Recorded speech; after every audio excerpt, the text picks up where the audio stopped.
할렐루야. 오늘 본문의 말씀은 에스겔서 47장 8절에서 12절까지 말씀입니다. 그가 내게 이르시되 이 물이 동쪽으로 향하여 흘러 아라바로 내려가서 바다에 이르리니 이 흘러내리는 물로 그 바다의 물이 되살아나리라. 이 강물이 흐르는 곳마다 번성하는 모든 생물이 살고 또 고기가 심히 많으리니 이 물이 흘러 들어가므로 바닷물이 되살아나겠고 이 강이 흐르는 각처에 모든 것이 살 것이며 또 이 강가에 어부가 살 것이니 엔게디에서부터 에네글라임까지 그물 치는 곳이 될 것이라. 그 고기가 각기 종류를 따라 큰 바다의 고기같이 심히 많으려니와 그 진펄과 개펄은 되살아나지 못하고 소금 땅이 될 것이며 강 좌우가에는 각종 먹을 과실나무가 자라서 그 잎이 시들지 아니하며 열매가 끊이지 아니하고 달마다 새 열매를 맺으리니 그 물이 성소를 통하여 나옴이라. 그 열매는 먹을 만하고 그 잎사귀는 약재료가 되리라. 아멘. 에스겔은 환상 중에 새롭게 세워질 성전의 문지방으로부터 성전의 정면인 동쪽으로 물이 조금씩 배어나는 것을 보았고 성전 동쪽 바깥문에 이르자 그 물이 점점 흘러가기 시작하는 것을 보게 되었습니다. 그런데 이렇게 시작된 물은 천사가 측량줄을 가지고 500m, 1000m, 1500m, 2000m를 잴수록 점점 발목 깊이, 무릎 깊이, 허리 깊이로 깊어졌고 나중에는 그 깊이를 측량할 수 없고 스스로의 힘으로도 건널 수 없는 생명의 강이 되어버렸습니다.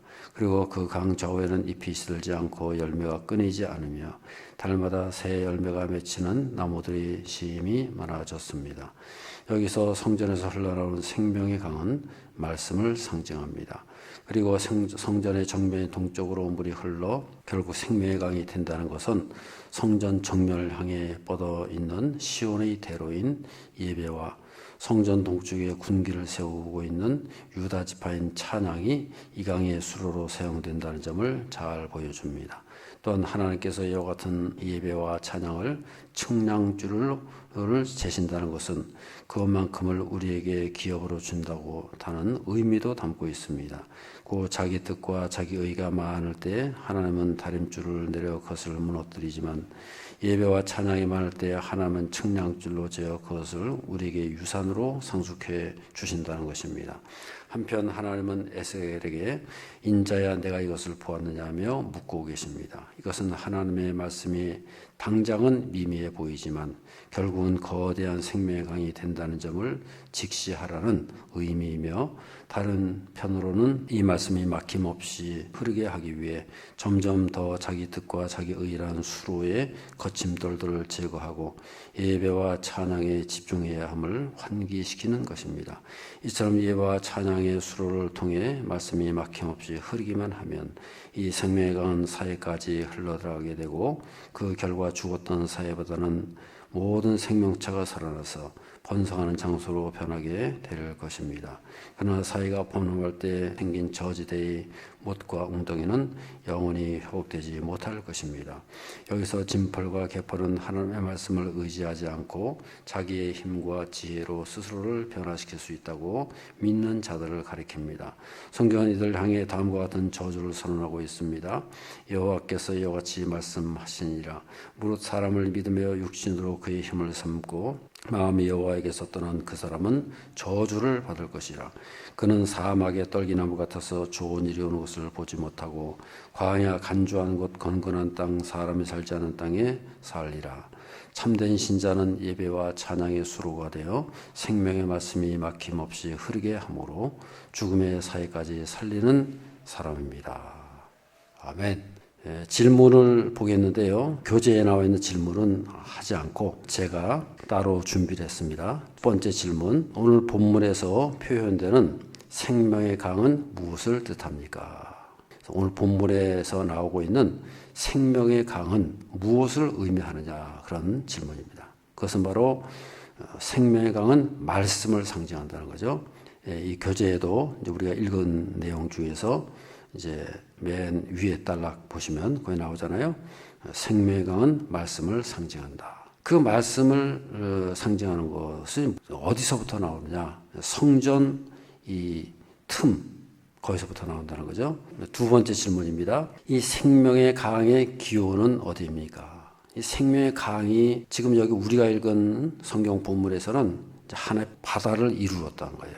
큰 바다를 이루었는데 그것이 처음부터 바다가 아니라는 거죠. 이 생명의 강에 기원이 있다는 거예요. 그 기원이 뭐냐? 성전의 동쪽에서부터 흘러나왔다. 그것이 이제 성전의 정면이에요. 성전 큰 정면인데 그 정면에서부터 조금씩 스며나온 그 물이 점점 나와가지고 큰 바다를 이루게 됐다. 그 기원이 어디냐? 바로 성전 동쪽이라는 거죠. 그러면 세 번째 질문입니다.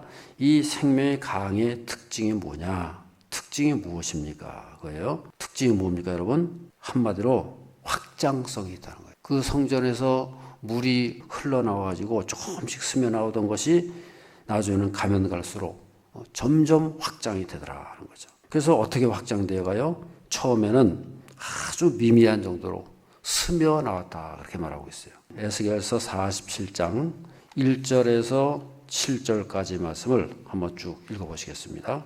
그가 나를 데리고 성전문에 이르시니 성전의 앞면이 동쪽을 향하였는데 그 문지방 밑에서 물이 나와 동쪽으로 흐르다가 성전 오른쪽 제단 남쪽으로 흘러내리더라. 그가 또 나를 데리고 북문으로 나가서 밭갓길로 꺾여 동쪽을 향한 바깥문에 이르시기로 본즉 물이 그 오른쪽에서 스며 나오더라.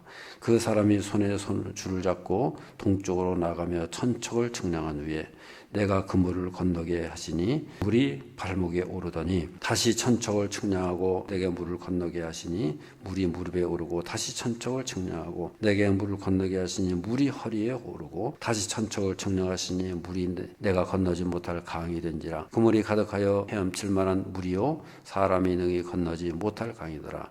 그가 내게 이르시되 인자야 내가 이것을 보았느냐 하시고 나를 인도하여 강가로 돌아가게 하시기로 내가 돌아가니 강 좌우편에 나무가 심히 많더라. 그렇게 말씀하고 있어요. 그 여기 보면은 이 성전에서 나오는 생명수가요 확장되잖아요. 처음에는 이 성전 동편, 성전의 정면 이 문지방 밑에서 스며 나왔다는 거예요. 조금씩 스며 나왔는데 그것이 어디로 나가요? 성전 바깥문, 성전에서 기원이 돼가지고 성전 바깥문까지 나와 보니까 거기서 그것도 흘러나오더라. 거기서부터 이제 시작을 해가지고 그래서 천척을 측량하니까 그 물이 발목에 오르고 또 다시 천척을 나가니까 그 다음에는 무릎에 오르고 그 다음에 또 천척이 허리 그 다음에는 쭉 말해졌다. 그것을 말씀하고 있잖아요. 그래서 우리는요 이 확장되어가는 이 모습은 무엇을 의미하느냐 이걸 개인적인 차원에서도 말씀할 수가 있고요. 또 한 가지는 역사적인 차원 전 세계적인 이 차원에서 이제 말씀을 드릴 수가 있어요. 개인적인 차원은 뭐냐? 우리가 처음에는 미미한 정도로 말씀이 나오는 것 같지만은 그 스며 나온다 그랬어요. 그 말씀이 보이는 듯 안 보이는 듯 쭉 나오는 것 같은데 계속 나온다는 거예요. 그래서 확장성의 특징도 있지만은 이것이 지속성을 가지고 있다는 거예요. 계속해서 나오니까 나중에 어떻게 돼요? 그것이 점점 깊어지게 되고 점점 크게 넓어지는 그런 모습을 말씀하고 있단 말이에요. 그래서 천척을 나가니까 처음에는 발목이 잠기는 거예요. 이 발목이 잠겼다는 건 뭘 말합니까? 발목에 여러분 생각해 보세요. 발목에 물이 잠겼어도 활동할 수 있잖아요. 발목까지 정도는 우리가 마음대로 막 여기 다닐 수가 있고 내 의지대로 움직일 수 있다는 거예요. 그러니까는 이 하나님의 말씀이 발목까지 잠기면요 아직까지는 내가 마음대로 움직일 수 있다는 거예요. 그 다음에는 또 천척을 나가니까 그 다음에 무릎까지 차는 거예요. 무릎까지 찼다는 건 뭘 말합니까? 믿음 생활을 하기는 하는데 아직까지는 자유로운 거예요. 무릎까지는 우리가 내 마음대로 움직일 수 있잖아요. 그래서 이제 믿음 생활을 하기는 하는데 말씀을 의지하고 때로는 우리가 기도, 무릎을 꿇고 기도하지 않습니까? 기도의 차원까지 나가는 거예요. 이것은 제가 이제 그게 상징성을 부여하는 겁니다. 그래서 우리가 생각할 수 있는 것이고요. 또 천척을 나가니까 그 다음에 허리에 나오는 거예요. 허리는 뭐냐? 우리가 허리에까지 물이 오게 되면요. 마음대로 움직일 수가 없는 거예요. 그래서 이 허리까지 오게 되면은 몸을 맡겨야 된다는 거예요. 그래서 허리까지 와보면 우리가 뛰어다닐 수 없잖아요. 마음대로 움직일 수 없잖아요. 물이 허리까지 오면요, 이제는 내가 거기서 힘든 거예요. 그래서 그 정도가 되면 육신의 힘, 우리 인간적인 힘이 통하지 않는다는 거예요. 우리는 그래서 그 하나님의 능력이 임하게 되고 그것을 우리 물에 몸을 맡기고 물이 둥둥 떠야 된다는 거예요. 그래서 이 허리까지 정도 오면요, 그 다음에는 우리가 말씀을 의지하는 거예요. 그 말씀을 의지하고 또 거기서 우리가 계속 그 말씀을 가지고 승리하는 그런 삶을 살 수가 있는 겁니다. 또 한 가지는 마지막으로 또 1천척을 나가니까 어떻게 됐어요? 그 다음에는 충만해졌다는 거예요. 그래서 5절에 보시면은 5절 보면 그러잖아요. 다시 천척을 측량하시니 물이 내가 건너지 못할 강이 된지라. 그 물이 가득하여 헤엄칠 만한 물이요 사람의 능히 건너지 못할 강이더라. 이 정도가 되면요, 이제는 내 몸을 움직일 수 없는 거예요. 걸어갈 수가 없는 거예요. 그래서 그 물에 오히려 그 물을 의지해서 헤엄을 쳐야 될 정도로 그렇게 해서 물이 아주 충만해졌다는 것을 말씀하는 거 아니겠어요? 그래서 이 말씀이 충만하게 되면 어떻게 돼요? 영적인 흐름이 있는 거예요. 우리는 그 영적인 말씀의 흐름에다가 우리를 맡길 수밖에 없는 거예요.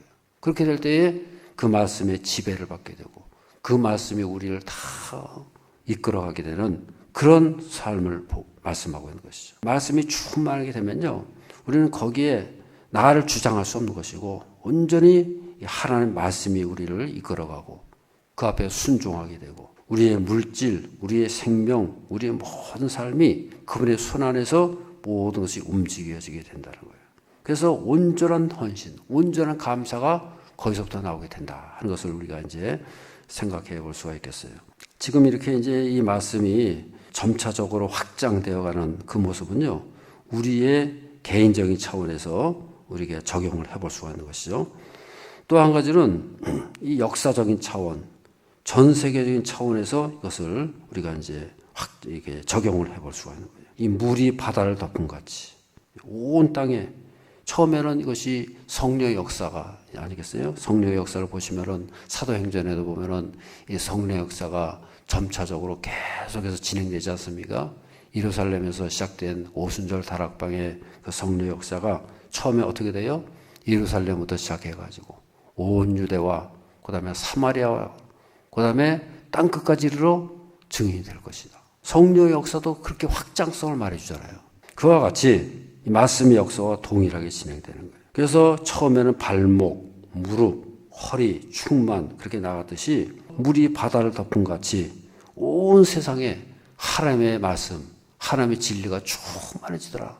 그것을 우리가 말씀하고 있는 거예요. 이사야서 11장 9절의 말씀 한번 읽겠습니다. 내 거룩한 산 모든 곳에서 해됨도 없고 상함도 없을 것이니 이는 물이 바다를 덮은 같이 여호와를 아는 지식이 세상에 충만할 것입니다. 그렇게 말씀하고 있어요. 그러니까는 하나님을 아는 지식, 말씀 아니 말씀, 하나님의 말씀, 진리의 말씀, 그 말씀이 어떻게 돼요? 이 바다를 덮은 같이 물이 바다를 다 덮어가지고 모든 것을 다 덮지 않습니까? 그러듯이 여호와를 아는 지식이 세상에 충만해진다.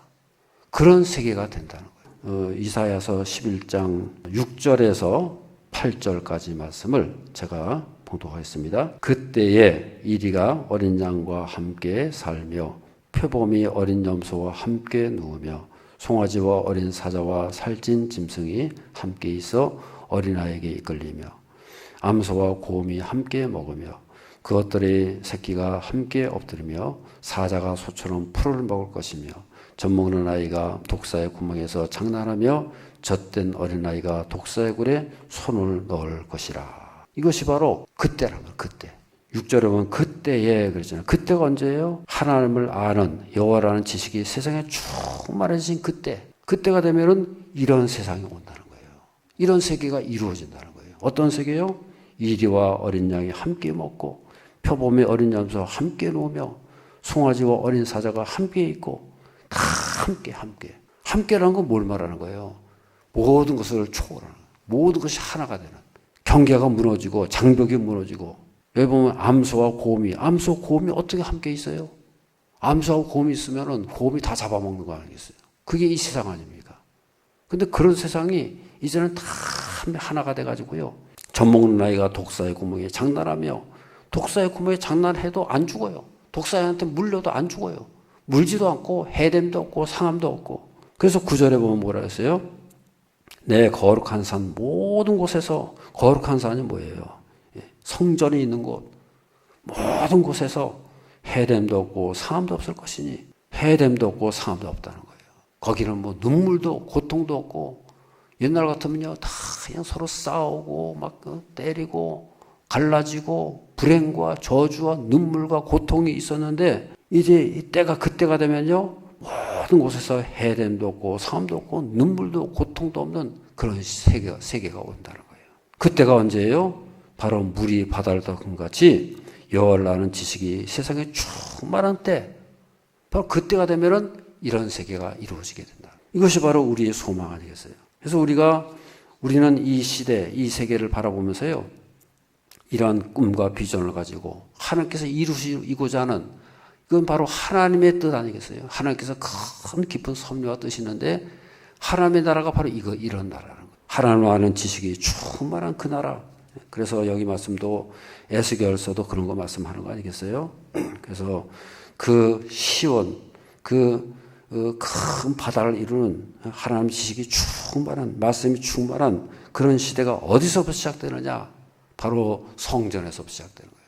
그 성전 동쪽에서부터 시작돼가지고 그것이 성전 바깥까지 흘러나와가지고, 그래가지고 그 생명의 강이 계속 흘러가지고 확장되어지고 지속적으로 충만해져가지고, 그래가지고는 결국은 이런 시대를 이루게 된다 하는 것을 말씀하고 있는 것이죠.